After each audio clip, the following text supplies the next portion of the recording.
ustedes por su amable invitación a poder compartir en esta reunión un tema muy importante que durante todo este mes a los bajáis del mundo nos ha llenado de regocijo, de alegría y también, por supuesto, de mucha sensibilidad, recordando al maestro Abdul Baha.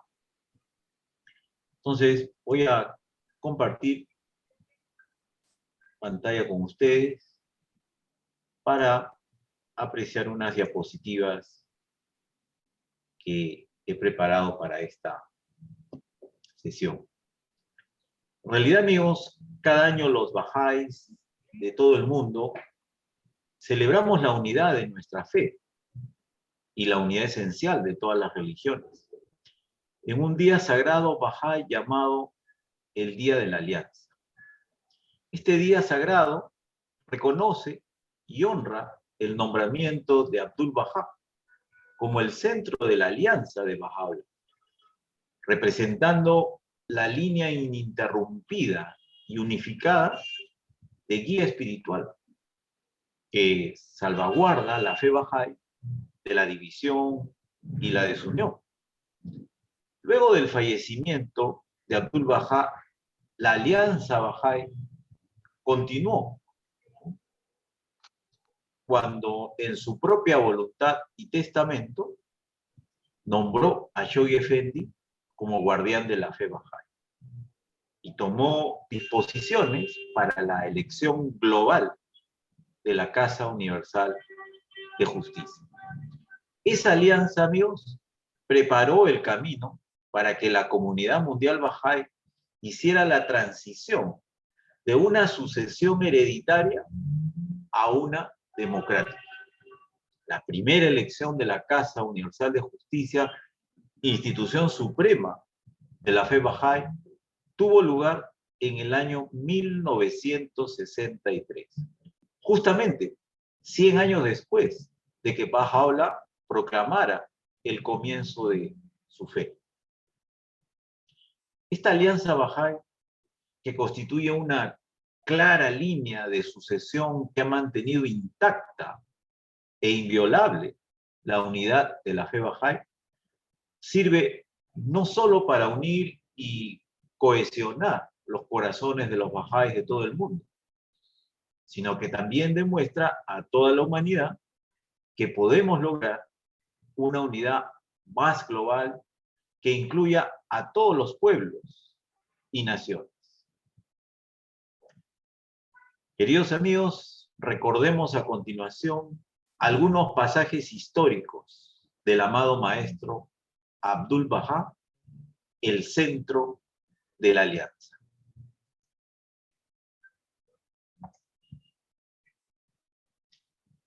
El 22 de mayo de 1844 ocurrió un evento trascendental en la historia de la humanidad. En la ciudad de Shiraz, en Persia, el Bab declaró el comienzo de un nuevo ciclo religioso para el mundo a Mullah Hussein, su primer discípulo. Ese mismo día, a la medianoche, nació un niño en Teherán, hijo mayor de Baha'u'lláh y de Asiyeh Hanum Nabab. En honor a su propio padre, Baha'u'lláh llamó a su hijo recién nacido Abbas.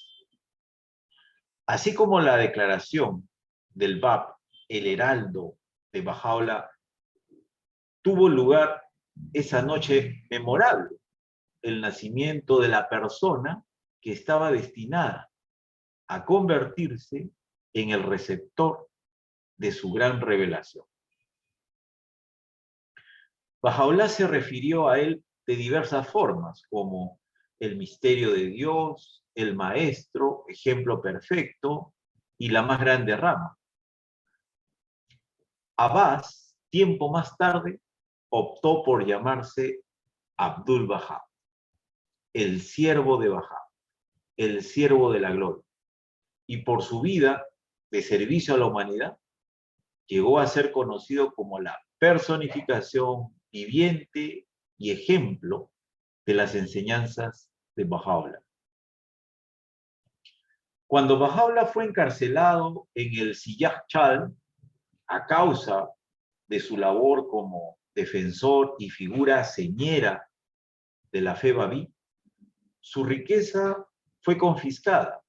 La familia fue completamente despojada de sus posesiones, privada de su comodidad y de todos sus privilegios. La detención de su padre fue un evento que marcó profundamente a Abdul-Bahá cuando era niño, porque su familia se vio condenada a la miseria y al desprecio como consecuencia.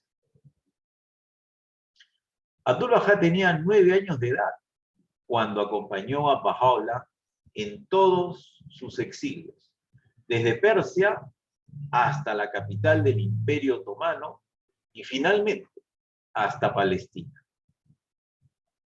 El encarcelamiento de Baha'u'lláh y su posterior exilio imposibilitaron que Abdul-Bahá tuviera una instrucción formal adecuada. Es entonces cuando en el invierno de 1853 Abdul-Bahá se une a su padre en el viaje obligado hacia Bagdad. Durante su estadía allí, el joven Abdul invierte tiempo leyendo textos y tratados babís, estudiando el Corán y discutiendo con los sabios y los eruditos de la ciudad a los que superó. Hombres de conocimiento y cultura consumados, tanto persas como árabes, han testificado de la excelente erudición y aprendizaje de Abdul-Bahá. Cuando Abdul-Bahá era un niño en Bagdad, Baha'u'lláh le insinuó su propia estación y desplegó la misión que Dios le había confiado. Al escuchar tal declaración, Abdul-Bahá, que ya había sentido intuitivamente la gloria y el resplandor que emanaban de su padre, reconoció instantáneamente la verdad de su causa. Se postró a sus pies y con humildad y seriedad le rogó a Baha'u'lláh que le concediera el privilegio de dar su vida en su camino. No solo era el mayor, sino también el hijo sin par de Baha'u'lláh, quien llamaba a Abdul-Bahá maestro, incluso cuando era muy joven. Una expresión que reflejaba el afecto y el respeto de Baha'u'lláh al honrar a Abdul-Bahá con ese título. A medida que Abdul-Bahá creció, el alcance de sus actividades aumentó. Innumerables fueron los servicios sobresalientes que prestó a su padre en Bagdad, Adrianópolis y Acre. Representó a Baha'u'lláh en muchas ocasiones como su adjunto, defendiendo los intereses de la fe ante el público y actuando como un poderoso escudo para protegerlo de sus enemigos. Desde Adrianápolis se dedicó a la enseñanza y todos comenzaron a nombrarlo el maestro. Posteriormente en Acá, cuando casi todos se enfermaron de tifus, paludismo y disentería a causa de las condiciones infrahumanas de vida, hizo de amoroso y paciente enfermero hasta que, totalmente exhausto, él mismo contrajo la enfermedad y durante casi un mes estuvo en peligro de muerte. Su vida noble y bondadosa le llevó a encariñarse con la gente del pueblo, sin distinciones de ningún tipo, y desde el gobernador hasta el más humilde mendigo supieron amarlo y respetarlo. El profesor Edward Brown de la Universidad de Cambridge, notable orientalista victoriano, ha dejado a la posteridad el siguiente relato de su encuentro con el maestro, por primera vez en Acá en 1890. Él describe de una manera muy precisa y profunda cómo apreciaba él al maestro. Pocas veces he visto una persona cuya apariencia me haya impresionado más. Un hombre alto y de constitución fuerte, que se sostiene recto como una flecha, con turbante blanco, largos mechones negros que llegan casi hasta el hombro, una frente ancha y poderosa que indica un intelecto fuerte combinado con una voluntad inquebrantable, ojos agudos como los de un halcón y rasgos fuertemente marcados pero agradables. Tal fue mi primera impresión de Abbas Effendi, el maestro, como lo llamaban por excelencia los babís. La conversación posterior con él solo sirvió para aumentar el respeto que su apariencia me inspiró desde el principio. Más elocuente de discurso, más listo para el argumento, más apto para la ilustración, más íntimamente familiarizado con los libros sagrados judíos, de los cristianos y los musulmanes. Estas cualidades, combinadas con un porte a la vez majestuoso y genial, me hicieron dejar de maravillarme por la influencia y la estima de la que disfrutaba incluso más allá del círculo de seguidores de su padre. Sobre la grandeza de este hombre y su poder, nadie que lo hubiera visto podía albergar una duda. Esta, amigos, fue la descripción de este notable académico inglés acerca de su grata impresión sobre Abdul-Bahá. Pasemos ahora al tema del centro de la alianza. Bahá'u'lláh había educado a su inigualable hijo para que fuese el centro de su alianza. Nombró sucesor y dirigente de la fe Bahá'í a Abdul-Bahá en el Kitab-i-Aqdas, el libro más sagrado, y más tarde en su voluntad y testamento, conocido como el Kitab-i-Aqd. Bahá'u'lláh dejó perfectamente claro su propósito de que Abdul-Bahá fuese la cabeza de su fe y el exponente de su palabra.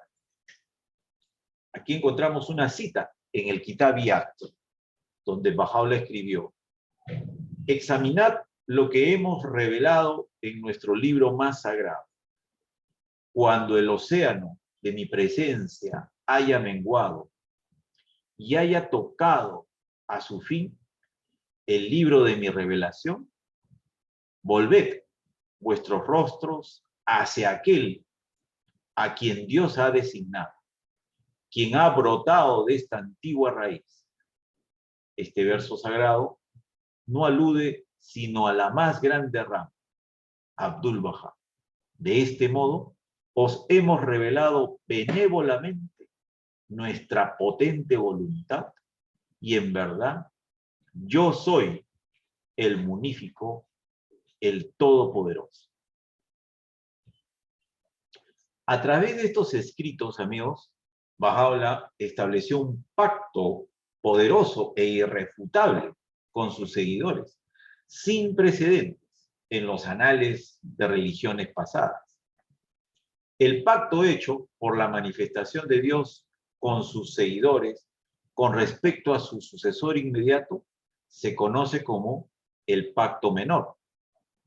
Nunca una manifestación de Dios ha dejado atrás una declaración autorizada en la que Él haya ordenado explícitamente a su pueblo que se vuelva hacia alguien como su sucesor, o que siga un sistema definido de administración para gobernar los asuntos religiosos de la comunidad. Un pacto escrito de su propia mano, inequívoco en las disposiciones que ha hecho para el futuro de la causa y reconocido como documento auténtico incluso por quienes lo violaron. Es solo a través de este instrumento divinamente ordenado que se preserva la unidad de la comunidad Bahá'í. Se salvaguarda la pureza de sus enseñanzas y se garantiza la incorruptibilidad de sus instituciones. Este es un día que no será seguido por la noche. Es el propio testimonio de Baha'u'lláh a este respecto. Por lo tanto, el nombramiento de Abdul-Bahá como el único intérprete autorizado de los escritos de Baha'u'lláh proporciona la garantía de la incorruptibilidad de la palabra revelada. En lugar de permitir que el hombre interprete sus escritos y actúe sobre ellos como quiera, Baha'u'lláh ha liberado los derramamientos de su revelación dentro de la persona de Abdul-Bahá, que los recibió en nombre de toda la humanidad. Se convirtió en el receptor de la revelación de Baha'u'lláh y el intérprete autorizado de sus palabras. Su alma abrazó todas las virtudes y poderes que esta revelación le confirió. Virtudes y poderes que, a través del funcionamiento de la institución de la alianza, deben ser garantizados progresivamente a la humanidad en el curso de esta dispensación, y que son la causa del desarrollo social, intelectual y espiritual del hombre en este planeta, hasta el advenimiento de la próxima manifestación de Dios. Abdul-Bahá actúa en esta analogía como un receptáculo. Al referirse a Abdul-Bahá, Baha'u'lláh escribió: la gloria de Dios descanse sobre ti y sobre quien quiera que te sirva y te rodee. Que la desgracia, una gran desgracia, se abata sobre quien se oponga y te haga daño. Y el bien sea sobre quien te jure lealtad. El nombramiento de Abdul-Bahá como sucesor de Baha'u'lláh fue el medio para la difusión de un mensaje de esperanza y paz universal para la realización de la unidad esencial de todos sus pueblos. A la muerte de Baha'u'lláh, ocurrida en mayo de 1892, Abdul-Bahá asumió la máxima autoridad como cabeza de la fe Bahá'í. Abdul-Bahá afirmó que hay tres estaciones en esta vasta creación. La estación de Dios, que es inaccesible; la estación de las manifestaciones de Dios, que es igualmente inaccesible; y la estación del hombre. La única estación digna del hombre es la servidumbre. En la medida en que el creyente individual permanezca en el plano de la servidumbre, se acercará más a Dios y se convertirá en el receptor de su poder, gracia y recompensas. La persona de Abdul-Bahá y su servidumbre a Baha'u'lláh, su Señor, son inseparables. Un verdadero siervo permanece en las profundidades de la humildad y no en las alturas de la gloria. Cuanto mayor sea la medida de la servidumbre, menor será la posición del individuo. En virtud de su posición, Abdul-Bahá ocupa el plano más bajo de la servidumbre, un plano al que ningún otro ser humano puede descender jamás. Bahá'u'lláh es la manifestación de gloria y está en la cima de la majestad.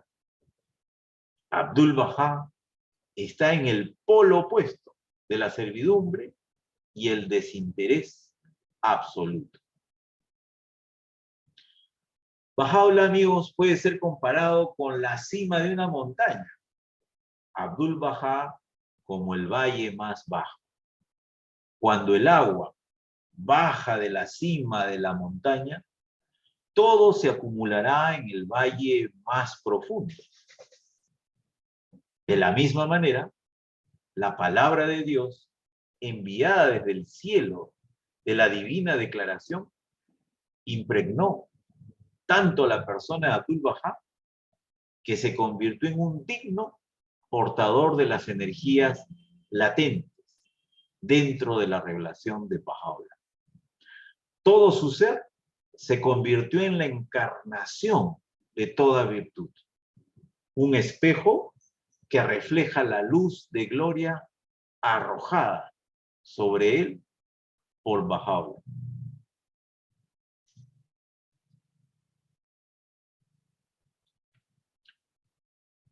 Un momentito, amigos, que se ha movido acá la diapositiva. Ya retomamos.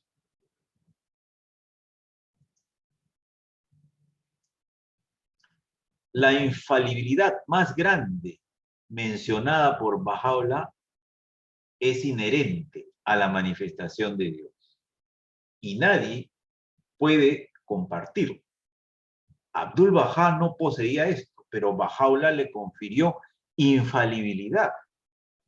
La manifestación de Dios es como un sol que genera su propio calor y luz. No los recibe de una fuente externa, pero la luna no posee su propia luz. La recibe del sol y la refleja en la tierra.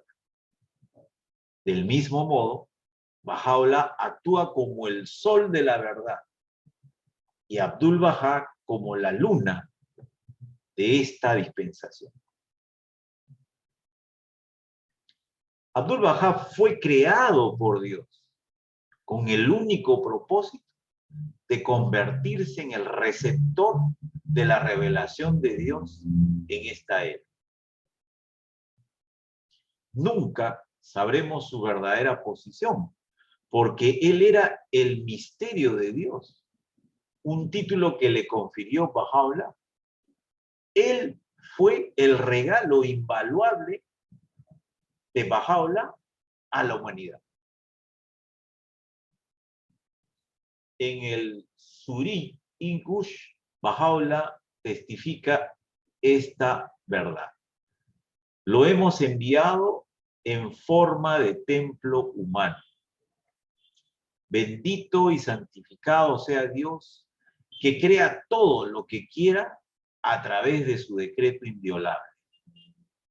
Los que se privan de la sombra de la rama están perdidos en el desierto del error. Son consumidos por el calor de los deseos mundanos y son de aquellos que seguramente perecerán.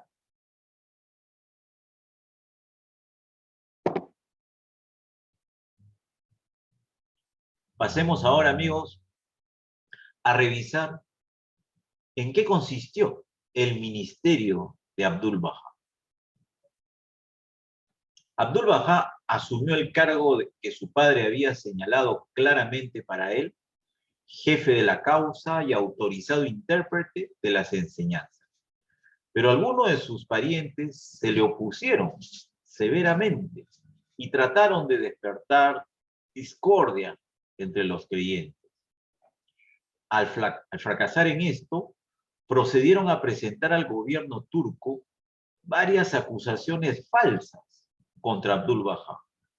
Y a causa de estas acusaciones, a quien durante más de 20 años se le había otorgado la total libertad en un territorio de varios kilómetros alrededor de Acá en 1901 y durante más de 7 años fue estrictamente confinado a los muros de la ciudad prisión.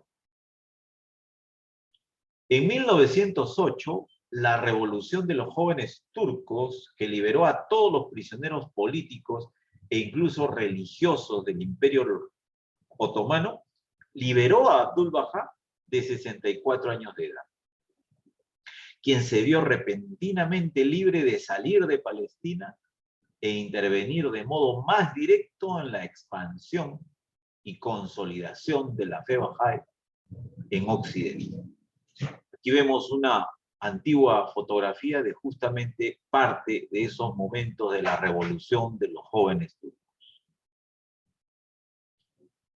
Antes de hacerlo, pudo realizar uno de los grandes deseos de su vida y cumplir una de las responsabilidades más importantes que le había encargado Baha'u'lláh. El 20 de marzo del año 1909, en presencia de un grupo de creyentes de Oriente y Occidente, Abdul Bahá colocó el pequeño ataúd de madera que contenía los restos mortales del Bab en un magnífico sarcófago de mármol enviado por los bahá'ís de Birmania. El funeral tuvo lugar en un santuario de piedra erigido en la ladera del Monte Carmelo en Haifa, Israel, en el lugar escogido por Baha'u'lláh muchos años atrás y que había previsto que fuera el centro del complejo de instituciones administrativas que constituiría el centro mundial de la fe bahá'í. En 1910, Abdul Bahá emprendió una serie de viajes que lo llevaron a Egipto, Europa y Norteamérica para proclamar las enseñanzas de su padre e impulsar el desarrollo de las incipientes comunidades bahá'ís que habían surgido en esos territorios. Allí proclamó el mensaje de Baha'u'lláh de unidad y justicia social a congregaciones eclesiásticas, sociedades pacifistas, miembros de sindicatos, facultades universitarias, periodistas, oficiales del gobierno y a todo tipo de público.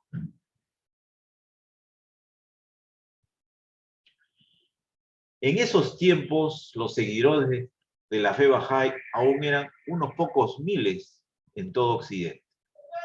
Con sus visitas, la pequeña comunidad bahá'í occidental tuvo la oportunidad de consolidar y adoptar una visión más amplia de la religión.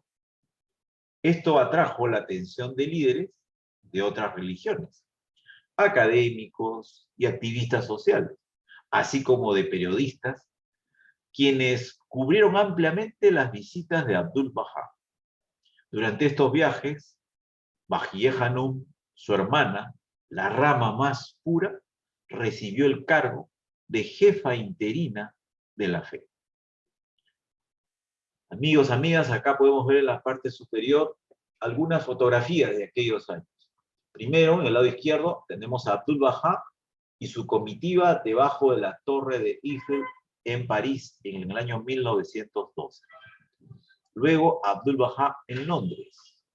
Seguidamente, Abdul Bahá con un grupo de bahá'ís en el Lincoln Park de Chicago, Illinois, el 3 de mayo de 1912. Y finalmente, Abdul Bahá en Alemania en 1913.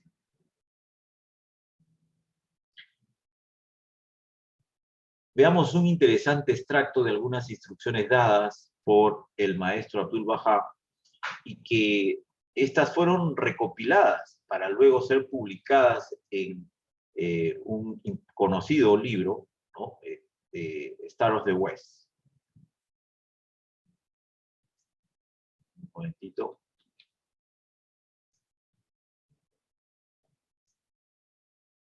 Dice así: aquello que ha salido del centro de la alianza, debes asirlo firmemente. Lo que brota de mis labios y lo que está escrito con mi pluma es la realidad. Con esto puedes irrigar la viña de Dios. Con esto tú puedes hacer que el árbol de la causa de Dios se vuelva verde. A través de esto, el nombre del reino de Dios se extenderá por todo el mundo. A través de esto, brillará el sol de la realidad.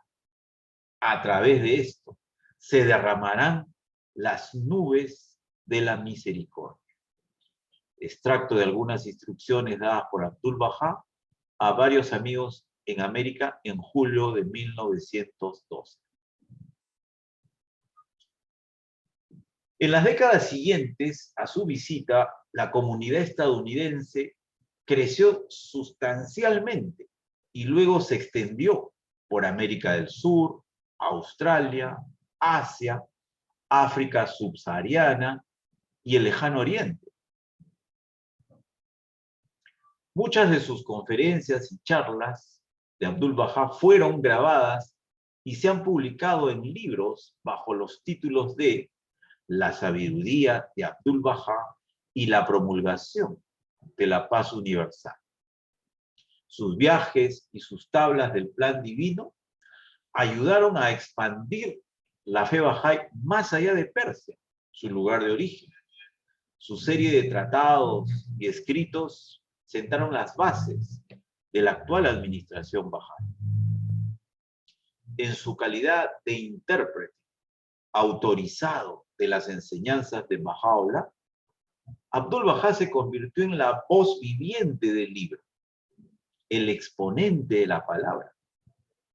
Sin Abdu'l-Bahá, el enorme poder creativo de la revelación de Baha'u'lláh no hubiera podido transmitirse a la humanidad, ni su significado hubiera podido ser cabalmente comprendido.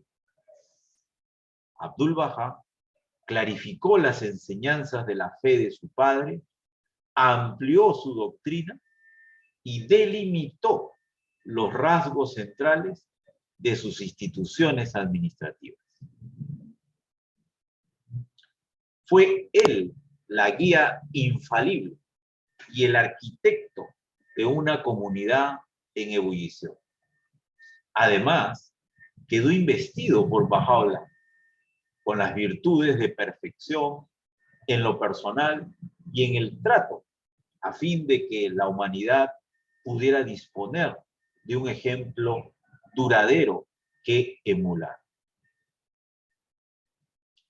Como ejemplo perfecto de las enseñanzas de Baha'u'lláh y eje de su alianza, Abdu'l-Bahá se convirtió en el medio incorruptible para trasladar la palabra a medidas prácticas con que erigir una nueva civilización. Una y otra vez, Abdu'l-Bahá afirmó que él era un heraldo de paz y reconciliación, un abogado de la unidad de la humanidad y un vehículo por el que se llama a la humanidad al reino de Dios. A pesar de la receptividad y recibimiento que se le dispensó, Abdu'l-Bahá en todo momento hizo ver cuál era su propia estación y cuál la verdadera fuente de su pensamiento. Durante su gira por Europa y Norteamérica de 1911 a 1913, Abdu'l-Bahá describió a menudo la condición de Europa como al borde de la guerra. Declaró en una charla en la Universidad de Stanford, en octubre de 1912, que dentro de 2 años, una sola chispa bastará para hacer arder toda Europa. Para 1917 habrán caído reinos y habrán sacudido la tierra cataclismos. Los periódicos informaron sobre sus conferencias, destacando sus advertencias a la humanidad sobre una guerra inminente y la necesidad urgente de la unificación. el famoso diario de New York Times del 21 de abril de 1912 publicó: ha llegado el momento de que la humanidad eleve el estandarte de la unidad del mundo humano. Fueron las palabras textuales del maestro Abdul Baha.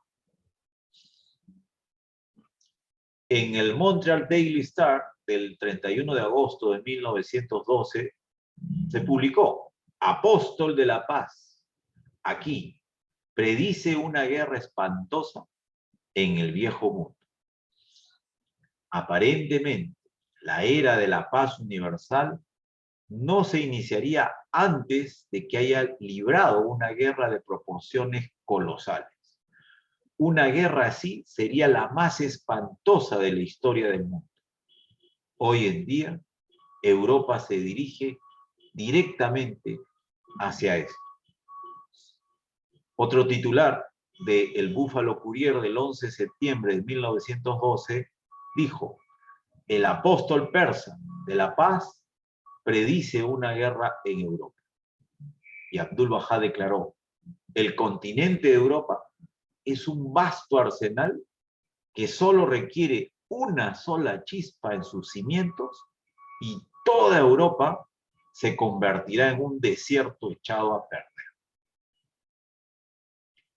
Luego de sus giras por Europa y Norteamérica, Abdul Baha emprendió su regreso a Haifa el 5 de diciembre de 1903, entonces parte del Imperio Otomano.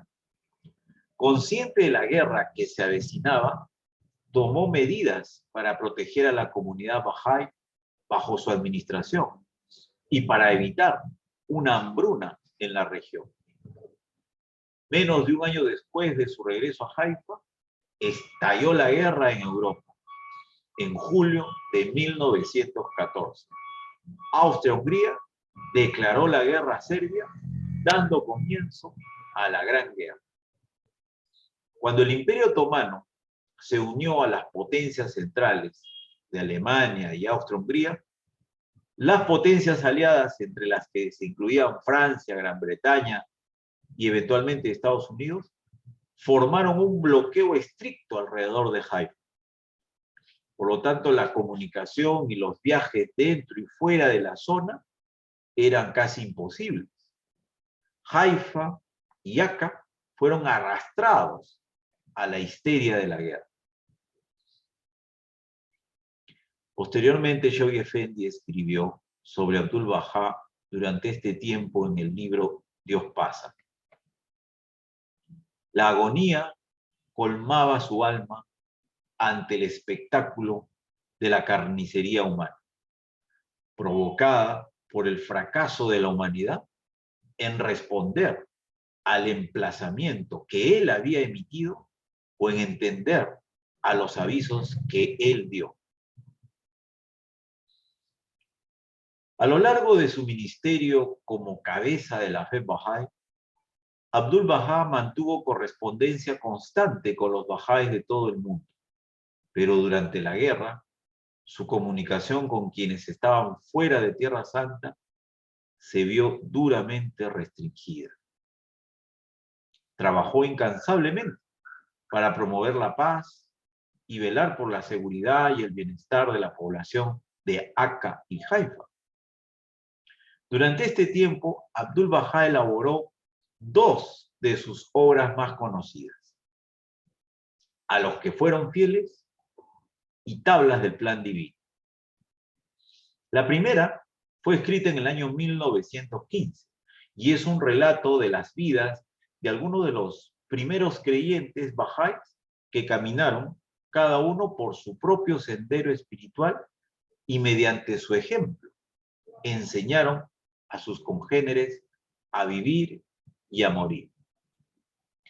La segunda obra está conformada por 14 cartas escritas entre los años 1916 a 1917 a los bahá'ís de los Estados Unidos y Canadá, que sentaron las bases para la difusión mundial de la fe bahá'í.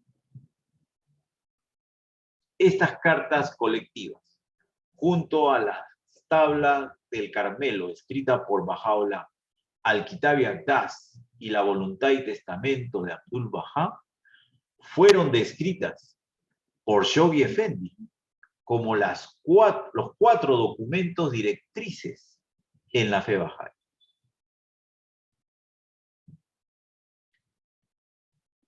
Durante la guerra, Abdul Baha reanudó las reuniones semanales en su casa, saludando calurosamente a los visitantes y reuniéndose con personas de todos los sectores de la sociedad, entre ellos otomanos, británicos, alemanes y otras figuras militares y gubernamentales.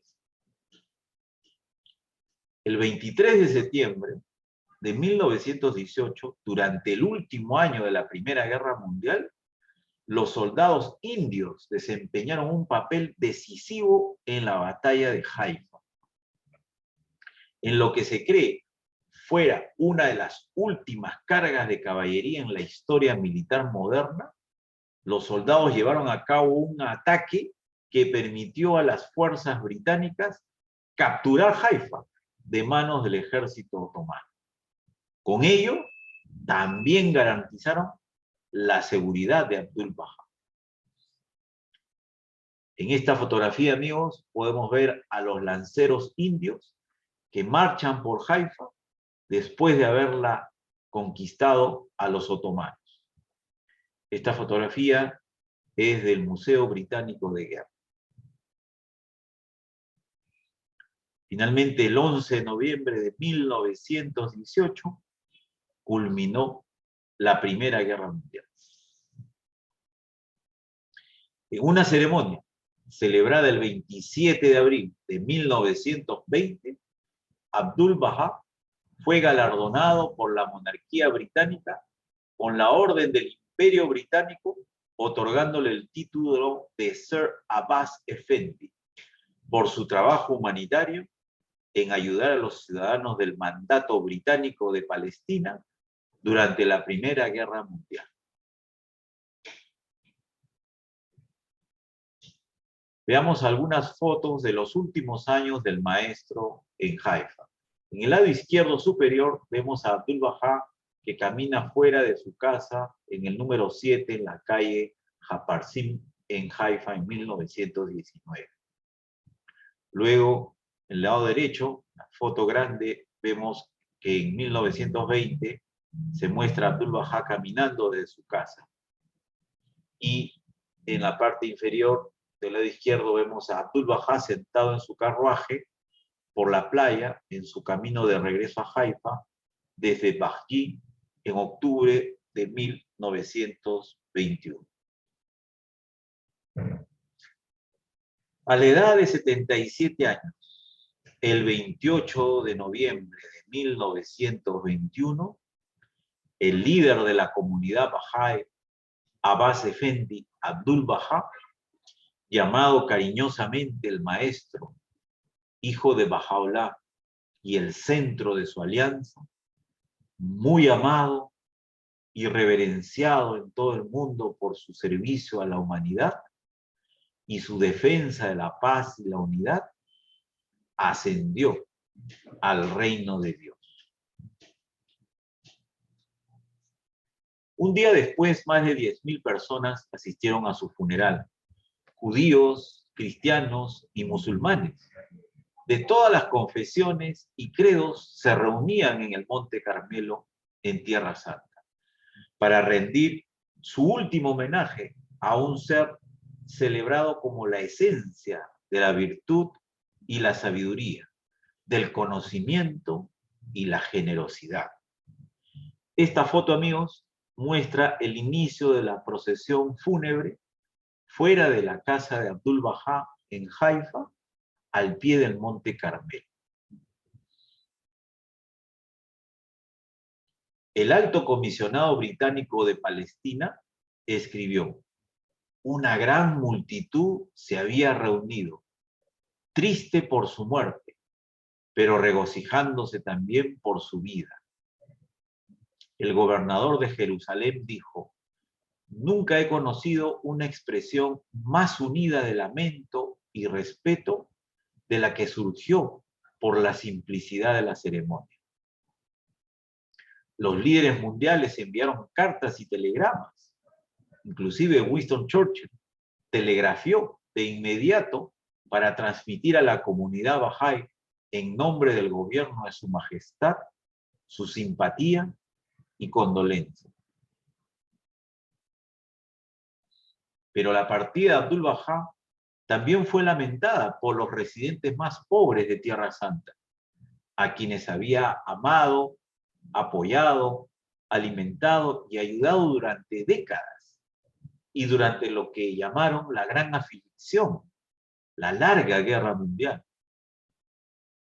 El ataúd que contenía los restos de Abdul Bahá fue trasladado a su lugar de reposo sobre los hombros de sus amados.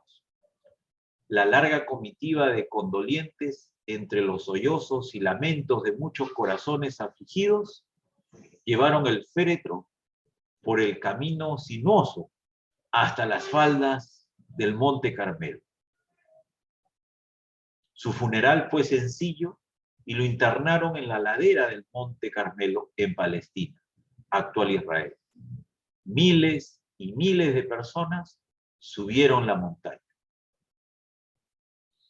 A continuación, se trasladó el ataúd a una de las cámaras del santuario, que se hizo descender con tristeza y reverencia hasta su último lugar de reposo, junto a la bóveda adyacente que ocupaban los restos del Bahá.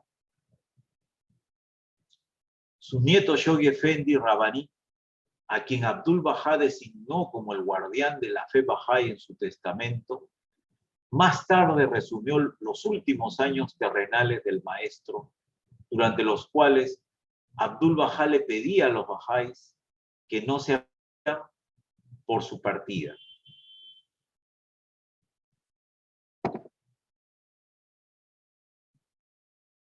Al cierre de sus giras por Occidente, las cuales agotaron hasta el límite sus fuerzas en declive, había escrito: amigos, llega la hora en que ya no estaré con vosotros. He hecho todo lo que podía hacerse. He servido a la causa de Baha'u'lláh al máximo de mi capacidad. He trabajado día y noche durante todos los años de mi vida.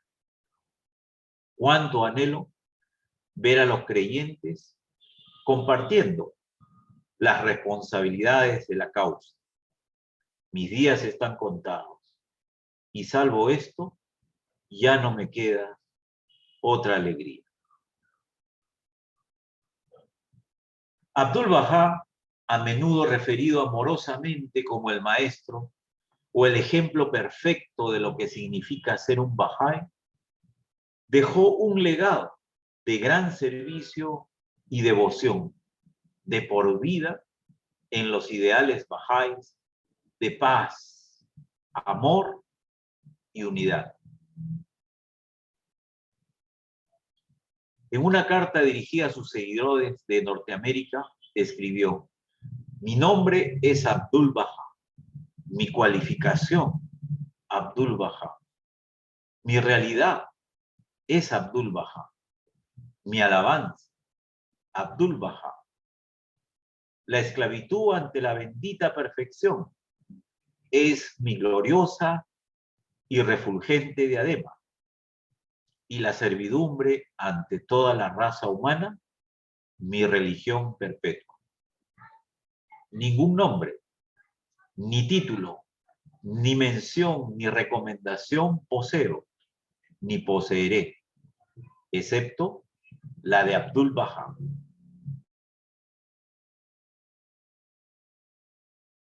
Y este es mi mayor deseo.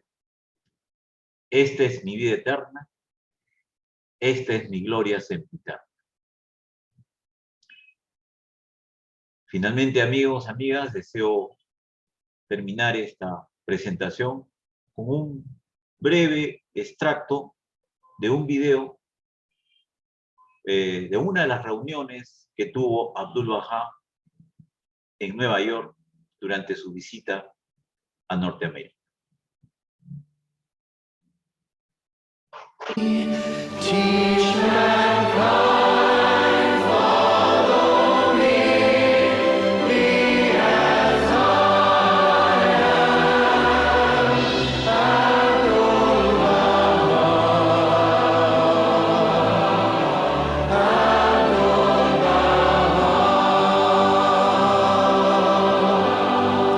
serve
Muchas gracias, amigas y amigos, por su amable atención.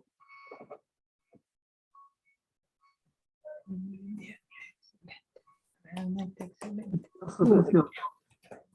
Hermoso, hermoso, hermoso. Muy lindo, Felicitaciones. Extraordinario, Somasilla. Gracias. muy lindo. Gracias, Goyito. Gracias, amigas. Precioso, precioso. Qué bellas bonito. fotos que nunca las habíamos visto. Muchas fotos. Gracias. Muy lindo. No sé si hay algo más que agregar a todos los elogios, diría yo. Quiero hacer una pregunta. Sí, sí, Patricio. Me gustaría que pudiera mencionar lo de Star of the West, porque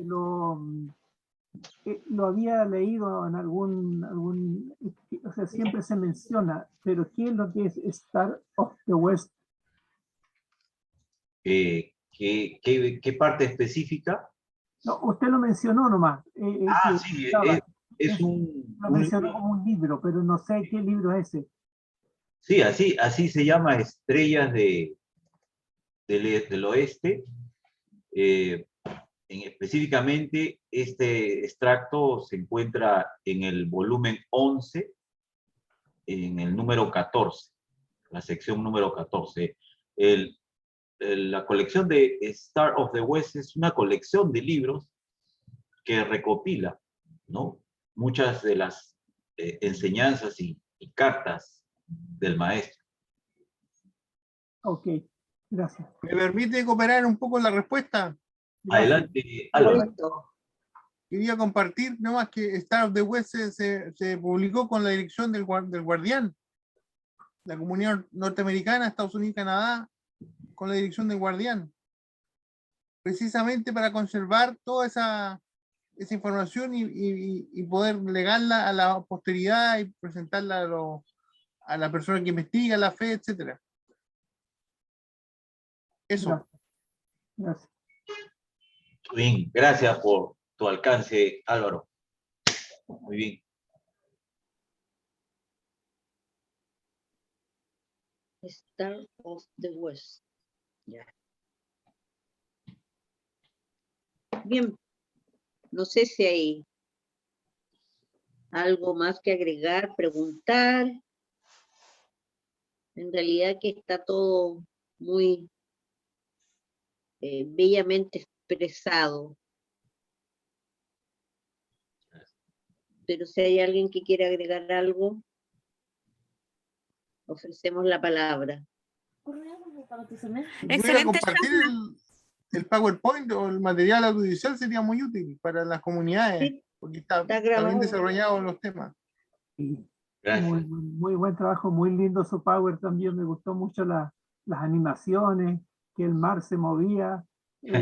Espectacular, me encantó la presentación en sí también, el material de apoyo. Gracias, amigo. Adelante, Amelia. Gracias, don Martín. Yo quería preguntarle, si no es indiscreción, que nos contara el proceso de cómo hizo esa presentación, porque es una presentación, la encontré muy bonita, la encontré bien completa, encontré que tenía muy buen material audiovisual. Entonces, ¿cómo fue el proceso de hacer eso? Bueno, además del conocimiento que usted debe tener para hacer eso, porque hacer esas diapositivas no es fácil, supongo. Yo no sé hacer eso, escribir letras, hago una cosa muy burda, muy grosera, pero estaba hermoso. Eso quería contar, el proceso suyo. Gracias. Miren, esto nace a raíz de una amable invitación que me hicieron los amigos de la comunidad Bahá'í de Panamá hace más de un mes aproximadamente. Me enviaron una carta para pedirme que prepare una charla que iba a ser presentada en el Templo Bahá'í de Panamá. Entonces, me causó mucha emoción, ¿no? Y procedí pues a iniciar el proceso de producción. Entonces, ahí había que recurrir a distintas fuentes. El libro de la Alianza, del señor Adib Tajersadeh, fuentes también relacionadas al libro del señor Balyusí, Mano la Causa de Dios, quien dedicó un libro que se titula Abdul Bahá.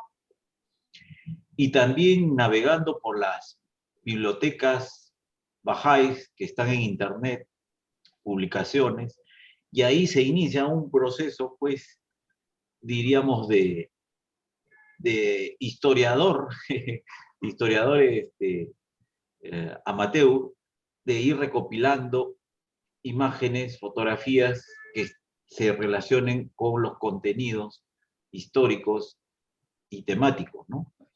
Ya una vez que he logrado tener todos los insumos de la información y la documentación, ya viene la parte más bonita y creativa, que es elaborar las diapositivas. Felizmente yo tengo en mis máquinas, porque yo tengo una empresa de consultoría y me dedico a la capacitación virtual, entonces tengo instalado el Microsoft, el PowerPoint 365. Y el PowerPoint 365 es un PowerPoint que se va actualizando continuamente y tiene efectos muy buenos que se los recomiendo.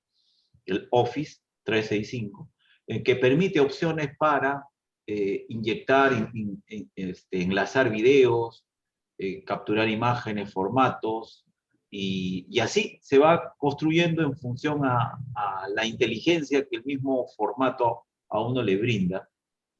Y luego ya viene también buscar imágenes que estén relacionadas, pues, al tema, ¿no? Cada tema, cada diapositiva tiene su imagen que vamos recopilando, vamos buscando.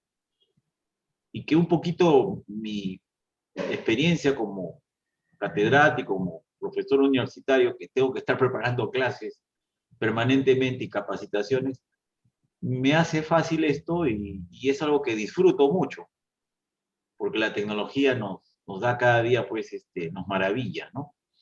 Ahora, la última parte, el video, ustedes también se preguntarán, ¿no? Ese video en realidad se encuentra en YouTube, dura 8 minutos, pero había que editarlo, había que encogerlo. Entonces, con un editor de internet también hice la captura, el corte, y luego recordaba que existe una canción como la que hemos escuchado, el fondo musical dedicada a Abdul Bahá, que fue presentada en el Congreso Mundial Bahá'í del año 1992, y busqué el video y también hice la edición para cortarlo de tal manera que sea, pues, más o menos 1 minuto 30 segundos y que coincida con el tiempo de la imagen, de tal manera que haya un fondo para que no solo se vea la imagen sin sin audio, sino que tenga un fondo musical que alabe al maestro, ¿no? Porque esa canción, Look at me, follow me, ¿no? Es mírame, sígueme, ¿no? Sé como yo, que enseñaba eso el maestro, y se armó de esa manera, se editó para que sea una especie de homenaje al maestro en esta pequeña charla, ¿no? Más o menos un resumen es lo que le puedo decir. Muchas gracias. Nada, muy amable. Un aplauso para don Martín. Sí, de todas maneras. Gracias, don Martín. Gracias. Muy amable, Sorry. gracias, amigas. Muy amables, muy gentiles. Muchas gracias por todo, Martín. Por un tremendo trabajo, ¿ah? Sí, y hemos podido juntar la alianza y también la ascensión del maestro Abdul Bahá, que justamente estamos en la fecha, ¿no? Que se está conmemorando. Y por supuesto, toda información sobre su vida es mínima, pues comparado con todo lo que él ha hecho a lo largo de sus 77 años. Entonces, su ejemplo es lo que nos motiva a tratar de seguir sus enseñanzas y ante cada circunstancia de la vida preguntarnos, ¿cómo actuaría Abdul Bahá en esta situación? ¿Qué haría Abdul Bahá ante esta situación que se me presenta? ¿Yo cómo podría tomar decisiones? Eso es muy Entonces, difícil. sí, pero ahí consultemos los libros y vamos a recibir iluminación, guía, y si nuestra fe es profunda y grande, Abdul Bahá también nos va a ayudar. Eso, Estamos en el esfuerzo, ¿ah? Sí, eso es cierto. Sí, así es, nos va a iluminar. claro.